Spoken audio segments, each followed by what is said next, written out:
Hello and welcome. My name is the Architect, and today we're going way beyond simple self-help. We're here to talk about system architecture, but for human consciousness. We're going to deconstruct a system of powerlessness piece by piece, and then I'm going to hand you the blueprint to build a new one. So let's just dive right in. You've heard this phrase 100 times, right? From politicians, from CEOs, from pretty much anyone in a leadership position. We must do it together. But have you ever really stopped to ask, what's actually being said here? Is this a genuine call for us to unite?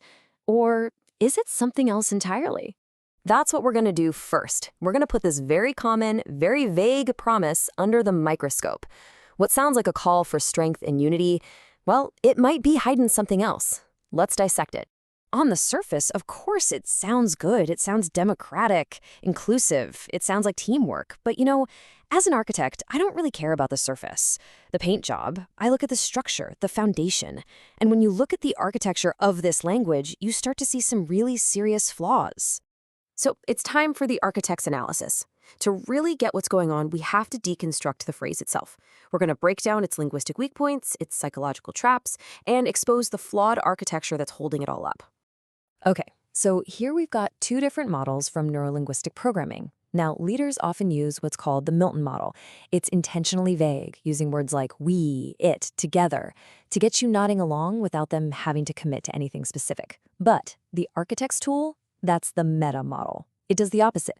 It cuts through the fog by demanding specifics. Who exactly is we? What specifically is it? And how, step by step, are we going to do it? And this gets to a critical difference in your locus of control. You see, a true architect stands at the point of cause. They create movement, they initiate action, they take responsibility. But when a leader uses that vague phrase, they're not at cause, they're placing themselves at effect. They're just reacting to circumstances. And hey, if things go wrong, well, it's the collective's fault, right? Not theirs. And get this. The source material we're drawing from suggests that in modern politics, about 80% of the time, 80%. This phrase is nothing more than a smokescreen. It's basically a confession that they don't have a real vision, no actual plan, so they just spread the responsibility out onto everyone else. But you know what? Enough about them. Their broken system is not our focus here. So let's pivot. Right now, we're going to start talking about the blueprint for you. So here is the absolute key takeaway. The real issue isn't their powerlessness. It's about protecting your own power. The real question is, how do you construct a personal system, an internal architecture that's so robust, so well-designed, that their chaos, their vagueness, and their fear just can't get in? That's what we're building today. So, how do you build a system like that? Well, the answer lies in a simple but incredibly powerful structure. It's built on 3 core pillars. This is the very foundation of becoming a sovereign architect. Let's lay out the architecture. It's so simple. First, you have the foundation, which is your understanding of neuro-linguistic programming.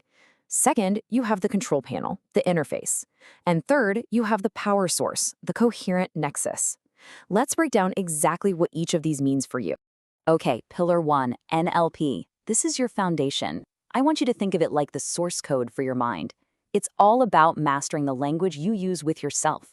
So instead of your internal dialogue saying, I can't handle all this chaos, you learn to install a new command, a new line of code that says, I will design a solution. You literally stop reacting to the world's programming and you start writing your own. Next up is the interface.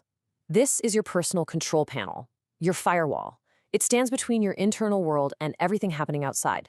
See, most people have their firewall turned off. They have an open port, letting in every piece of news, every negative opinion, every ounce of fear. The architect designs a filter. You consciously decide what information gets in and what is just noise. And that gives you total control over your focus and your action. And finally, we have the power plant for the entire system, the coherent nexus. This is all about alignment, the alignment of your mind, your emotions, and your deeper purpose. It's that moment when what you think, what you feel, and what you do are all in perfect sync.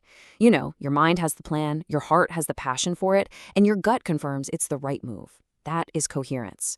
When those 3 are in conflict, you leak energy everywhere. But when they are aligned, you become stable, powerful, and frankly, unstoppable. So now you have the components. You have the blueprint for your own sovereign model. Let's put it all together and just see the stark contrast between that old, powerless model we talked about and the new one you can now build for your own life. I mean, just look at this. The contrast is crystal clear. On one side, you've got the powerless leader, vague language, blaming circumstances, a leaky interface letting in fear and noise, and a fragmented, conflicted core. And on the other side, you have the sovereign architect. That's you, using specific, powerful language, taking full responsibility, operating with an armored interface, a coherent nexus, and a strategy built not on fear, but on personal power. It's night and day. And this really gets to the heart of the whole thing.